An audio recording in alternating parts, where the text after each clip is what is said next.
मीलों लंबी लाइनें लगी हुई हैं, इसके वीडियो आए हुए हैं। लोग जो है परेशान हो रहे हैं और पेट्रोल पंप वालों के पास कोई जवाब नहीं। अब इनकी जो कलई है वो बुरी तरह से खुल रही है और देश में हाहाकार मचने की नौबत है। जो कह रहे थे कि विश्व गुरु बनाएंगे, आत्मनिर्भर भारत बनाएंगे, वो आज कह रहे कि आम लोग सोना मत खरीदें, यात्रा मत करें। ये क्या हो गया है? ये तो देश की आजादी वगैरह की संप्रभुता को गिरवी रखते हुए हमें लोग मिल रहे हैं। शोर मचाते थे कि वो उनका 56 इंच का सीना है।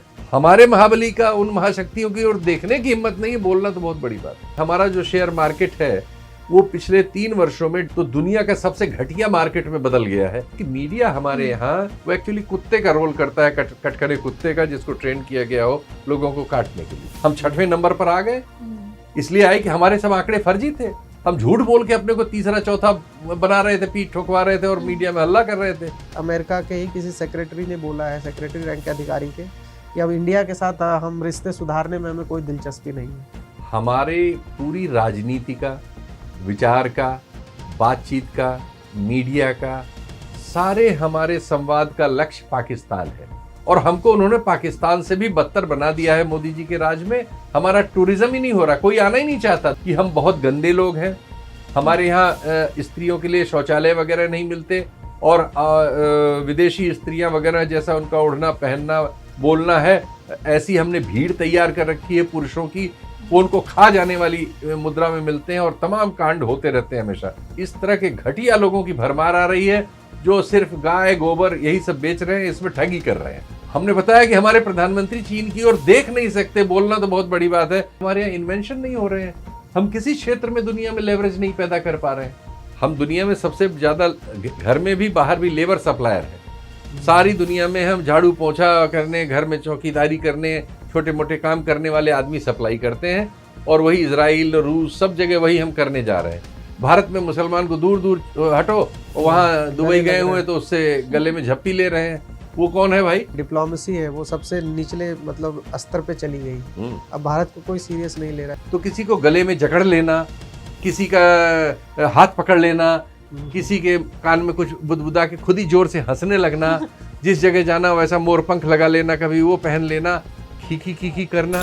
उदय कोटक जी का एक बयान आया था कि आने वाले दिन में भारत एक बहुत ही भीषण आर्थिक संकट में पड़ सकता है। It's coming and it's coming big. We must prepare for the worst. तो ये जो संकेत मिल रहे हैं, जो ग्राउंड से जिस तरह की रिपोर्टें आ रही हैं, चाहे वो उत्तर प्रदेश से आ रही हो, चाहे वो उड़ीसा से आ रही हो, कैसा संकेत है ये हमारे भारत के लिए? दरअसल इस समय जो वाकई जो खबरें आ रही हैं, भुवनेश्वर में, उत्तर प्रदेश में कई जगह, उड़ीसा में अनेक जगहों पर पेट्रोल डीजल उपलब्ध नहीं है।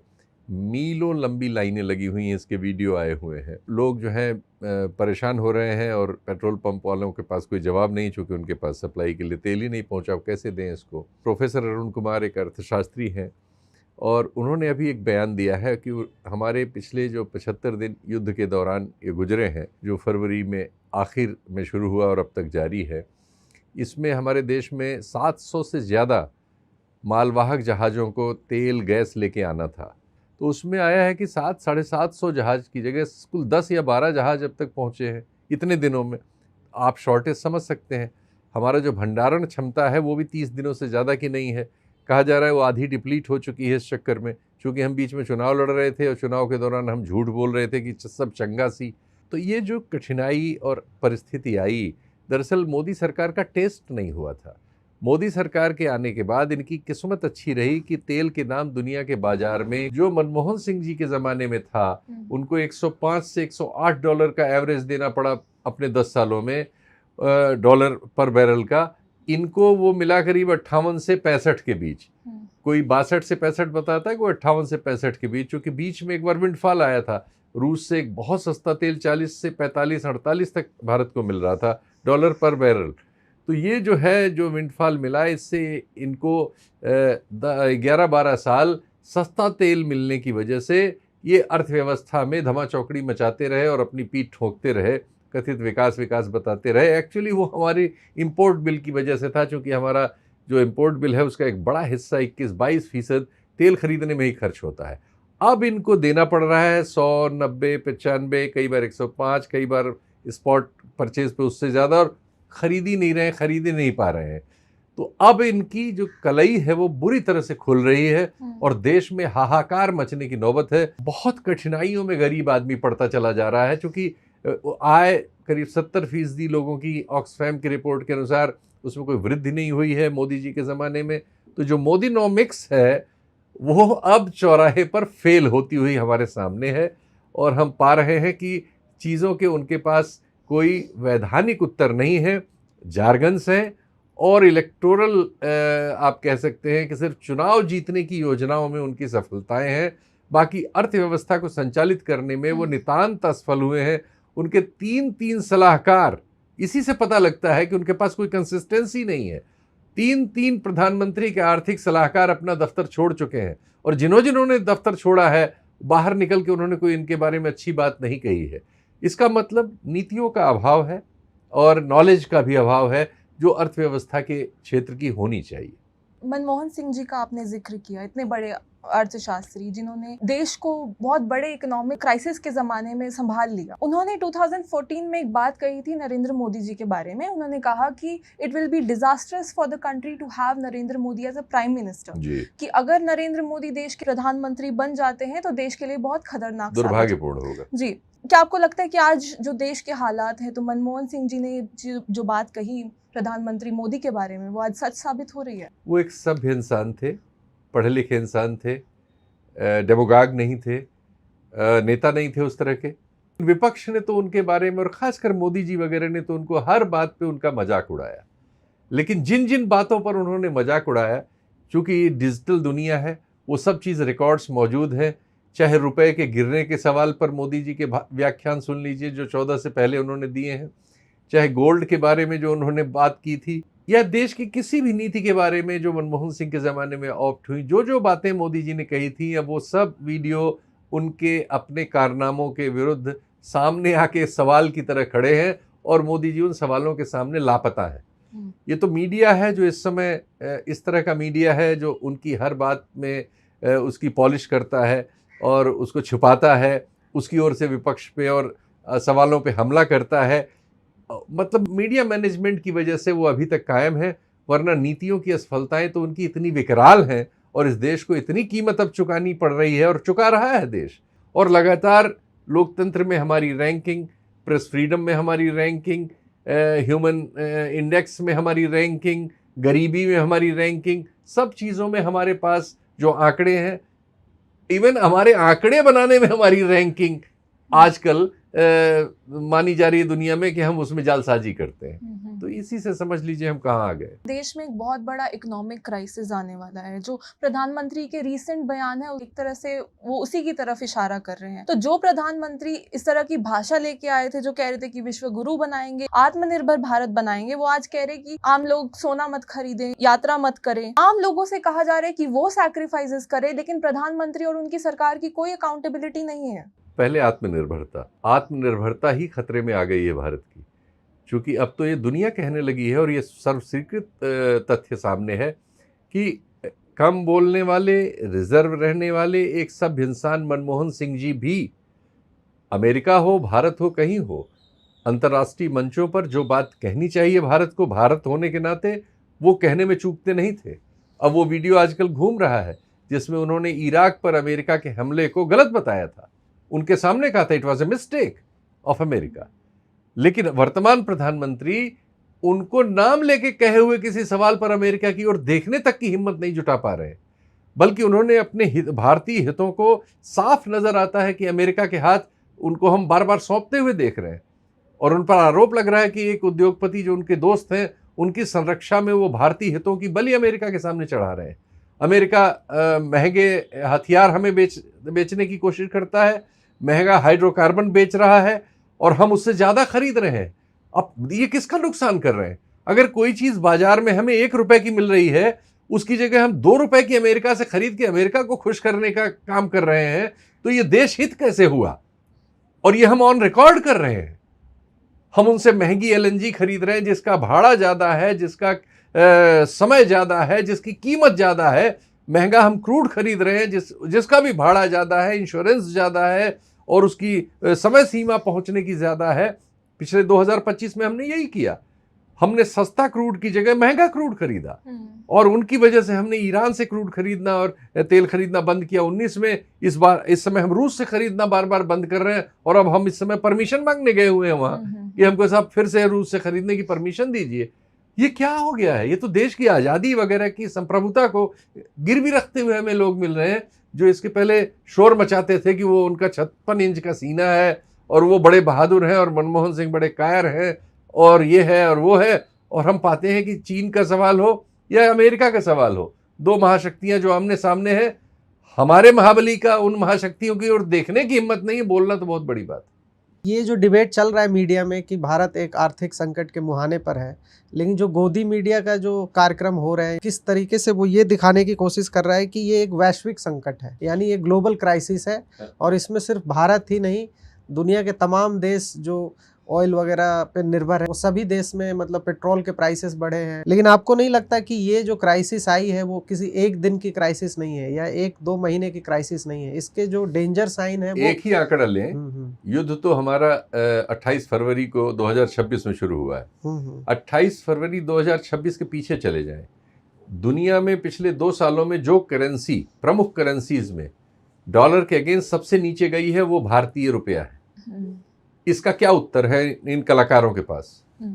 वो क्यों, इसका क्या उत्तर है कि पिछले 3 साल से एफडीआई हमारे देश में एफआईआई एफडीआई इतना नीचे चला गया है कि 0 तक पहुंच गया है और वो हमारे यहाँ आना ही नहीं चाहता। इसका क्या उत्तर है कि हमारा जो शेयर मार्केट है वो पिछले 3 वर्षों में डॉलर टर्म में अगर हम देखें तो दुनिया का सबसे घटिया मार्केट में बदल गया है। इनके उत्तर क्या है? और हमारा रुपया जो है डॉलर के आगे टूटते टूटते कहां तक पहुंच गया है? दुनिया में और कौन सा रुपया है? बाकी कौन पीछे जा रहा है? यूरोप की कौन सी करेंसी पीछे चली गई? एशिया की कौन सी चली गई? कोई करेंसी पीछे नहीं जा रही। ये झूठ है। तो यही मैंने बताया ना कि मीडिया हमारे यहाँ हमारे प्रधानमंत्री उनकी नीतियों उनकी पर्सनैलिटी को डिफेंड करने के लिए झूठ गढ़ता है, झूठ बोलता है, झूठे प्रोग्राम चलाता है और इस पे सवाल करने वालों को और विपक्ष को प्रताड़ित करने का काम करता है। वो एक्चुअली कुत्ते का रोल करता है, कटखरे कुत्ते का, जिसको ट्रेन किया गया हो लोगों को काटने के लिए। हम लगातार देख रहे हैं कि हमें ये प्रॉमिस किया जा रहा था कि जीडीपी 7% से ऊपर ग्रो कर रही है, लेकिन अगर हम देखें तो कई सारे ऐसे इकोनॉमिस्ट हैं जैसे अरुण कुमार हैं, प्रणब सेन हैं, उनका कहना है कि जो जीडीपी का जो डाटा है जिसके बेसिस पे कैलकुलेट कर रहे हैं वो पुराना है और वो इन्फ्लेटेड डाटा है। तो एक तरीके से जॉबलेस ग्रोथ ही नहीं, मतलब जीडीपी के आंकड़े भी फजी हैं। उनके सलाहकार रहे, इन दोनों की जगह मैं उनको लाता हूँ, खुद इन्हीं प्रधानमंत्री के सलाहकार रहे अरविंद सुब्रमण्यम ने ऑन रिकॉर्ड कहा है कि इसमें 2 अंकों की फजिंग है, साफ साफ 2 से 2.5 अंकों की फजिंग है। तो जो 7 है तो उसको 4.5 समझिए, 6 है तो 3.5 समझिए, इस तरह से इसमें फजिंग है। और 5 है तो 2.5 समझिए। सुब्रमण्यम स्वामी कहते हैं 2.5 है। तो ये सब, और अब तो नजर ही आ गया, अब तो विश्व बैंक ने भी कह दिया, IMF ने भी कह दिया कि हम 4 ट्रिलियन भी पूरे नहीं हैं और हमने स्वीकार भी कर लिया, हम 6वें नंबर पर आ गए। इसलिए आए कि हमारे सब आंकड़े फर्जी थे, हम झूठ बोल के अपने को तीसरा चौथा बना रहे थे, पीठ ठोकवा रहे थे और मीडिया में हल्ला कर रहे थे। अब जब आकलन हुआ, आंकड़ा आया तो पता लगा, और अब तो रोज रुपया नीचे जा रहा है तो ये रोज कम होता जाएगा, क्योंकि आपका तो रुपए में है, रुपया जब नीचे जाएगा डॉलर उतना ही कम होता चला जाएगा। इसी बीच सर एक बहुत बड़ी मीटिंग हुई थी सी जिनपिंग के साथ डोनाल्ड ट्रंप की, और वो मीडिया में ये दिख रहा था कि डोनाल्ड ट्रंप अपने जितने भी बड़े बड़े CEOs हैं कंपनी के, चाहे वो एप्पल के हो या फिर एनवीडिया वाले हो, हाँ, सबको लेके गए थे और वहाँ पे एक बहुत बड़ी डील की है उन्होंने। सेमीकंडक्टर चिप जो कल तक अमेरिका बोलता था कि चीन को नहीं देगा, वो देने के लिए राजी हो गया है, क्योंकि रेयर अर्थ मेटल चीन से जाता है अमेरिका को। तो ये उनके लिए विन विन सिचुएशन हो गया और ट्रंप एक तरीके से व्यापारी की तरह वो जी जिनपिंग के साथ डील कर रहे थे। लेकिन वही कुछ दिन पहले जो इंडिया है, मोदी जी है, वो अमेरिका से उनको परमिशन लेनी पड़ रही है रशियन क्रूड ऑयल की। आपने देखा कि LNG का टैंकर भी किस तरीके से रोक दिया गया था। तो एक तरफ जो है चाइना अमेरिका एकजुट हो रहा है और एक तरीके से दोनों दुनिया की सबसे बड़ी पावरफुल शक्तियाँ बन रही है। और एक बयान और आया है कि अमेरिका के ही किसी सेक्रेटरी ने बोला है, सेक्रेटरी रैंक के अधिकारी के, कि अब इंडिया के साथ हम रिश्ते सुधारने में हमें कोई दिलचस्पी नहीं है। देखिए, ऐसा है कि जब आपकी दृष्टि दोष होता है तो आप यहीं पहुंचते हैं जहां हम पहुंच गए हैं, जहां हम हैं एक्चुअली। हमारे पूरी राजनीति का, विचार का, बातचीत का, मीडिया का, सारे हमारे संवाद का लक्ष्य पाकिस्तान है। हम हर बात इस बात पे करते और यहीं ख़त्म हो जाते हैं कि हमारे यहाँ 100 रुपये का तेल है, 107 रुपये का है, तो उसके यहाँ 300 रुपये का है। हमारे टीवी चैनल, उनको आप देख लीजिए तो 365 दिन में 165 दिन वो पाकिस्तान केंद्रित है। और हमको उन्होंने पाकिस्तान से भी बदतर बना दिया है मोदी जी के राज में। हम सिर्फ एक दुनिया में अपने अल्पसंख्यकों पर अत्याचार करने वाले देश के तौर पर बदल गए हैं। एक ऐसे समाज में बदल गए जो खुद में अपने आप गृह युद्ध कर रहा है, जिसकी सरकार अपने ही देश में खुद गृह युद्ध नियोजित करती है, जो इस देश के नागरिकों को आपस में लड़ा के राजनीतिक सफलता पाने की कोशिश करती है। हम एक ऐसे घटिया समाज में बदलते जा रहे हैं जो आज के आधुनिक मानवीय जो मूल्य हैं, उनमें सब चीज़ों में अब उन मूल्यों की हत्या करते हुए लोग मिल रहे हैं। हम इतने बड़े देश हैं, हमारा टूरिज्म ही नहीं हो रहा, कोई आना ही नहीं चाहता। दुनिया के बाहर के लोग हमारे यहाँ सस्ते टूरिस्ट आते थे, महंगे वाले तो कभी आए नहीं। सस्ते जो टूरिस्ट यूरोप के आते थे अब वो भी नहीं आते, चूँकि इतनी खबरें हमारे बारे में हैं कि हम बहुत गंदे लोग हैं। हमारे यहाँ स्त्रियों के लिए शौचालय वगैरह नहीं मिलते, पूरा दिन घूमते रह जाएं, कहीं जगह नहीं होती। हमारे यहाँ सुरक्षा स्त्री की बहुत कठिन है, और विदेशी स्त्रियां वगैरह जैसा उनका ओढ़ना पहनना बोलना है, उसको देख के हमारे यहाँ ऐसी हमने भीड़ तैयार कर रखी है पुरुषों की, जो स्त्री जात के नाम पे उनकी सोची समझ नहीं है कि वो नॉर्मल बिहेव कर सकें। वो उनको खा जाने वाली मुद्रा में मिलते हैं और तमाम कांड होते रहते हैं हमेशा। तो असुरक्षित हैं, निहायत गंदे हैं हम, और निहायत असभ्य हैं हम। तो हमारे यहाँ टूरिज्म नहीं डेवलप हो रहा है, तो हम ये इससे वंचित हैं। इस तरह के घटिया लोगों की भरमार आ रही है जो सिर्फ गाय गोबर यही सब बेच रहे हैं, इसमें ठगी कर रहे हैं, पूरे समाज को ठग रहे हैं। इस देश को तबाह करने में वो जहां ले जा रहे हैं, न हमारा हेल्थ सेक्टर अच्छा है, न सोशल सेक्टर अच्छा है, न एजुकेशनल सेक्टर अच्छा है, और पॉलिटी हमारी गृह युद्ध पैदा कर रही है। तो हम चीन के अगर संदर्भ लाएंगे तो हम हंसी के पात्र ही बन सकते हैं। हमने बताया कि हमारे प्रधानमंत्री चीन की ओर देख नहीं सकते, बोलना तो बहुत बड़ी बात है, तो फैसले क्या लेंगे वो? हम रोज हर साल हमारा चीन के साथ व्यापार घाटा बढ़ रहा है। एक ही चीज में हमारी तरक्की है। इनके जमाने का चार्ट उठा लीजिए 12 साल में, कि चीन से भारत का व्यापार घाटा प्रतिवर्ष कितना बढ़ रहा है, वही हमारी असलियत बताने के लिए काफी। सर, मीडिया में इस तरह का नैरेटिव क्यों चलता है कि India is the fastest growing economy in the world? भाई मीडिया को इसके लिए मीडिया जिंदा ही इनकी वजह से है। हमारे करीब 450 टीवी चैनल हैं और मीडिया ग्रुप्स हैं, जिसमें से 4-5 को छोड़ के सब बुरी तरह से कंगाल हैं, और ये सब सरकारी विज्ञापनों पर निर्भर है। एक तो ये बात है, दूसरे इन सब में कारपोरेट कैपिटल आ गई है, और हमारे यहाँ के कारपोरेट्स को क्रोनी कैपिटल ने कब्जा कर रखा है। ऊपर के जो लोग हैं वो सरकार से मिलकर व्यापार करते हैं, हमारे बैंकों वगैरह को लूट के भागे हुए लोग हैं। इनमें से कोई इन्वेंटर नहीं है, इन्होंने कोई किसी बिजनेस मॉडल की या किसी प्रोडक्ट की खोज करके अपने को बड़ा नहीं बनाया है। इन्होंने अपने पसंद का नेता खोज के अपने को बड़ा बनाया है।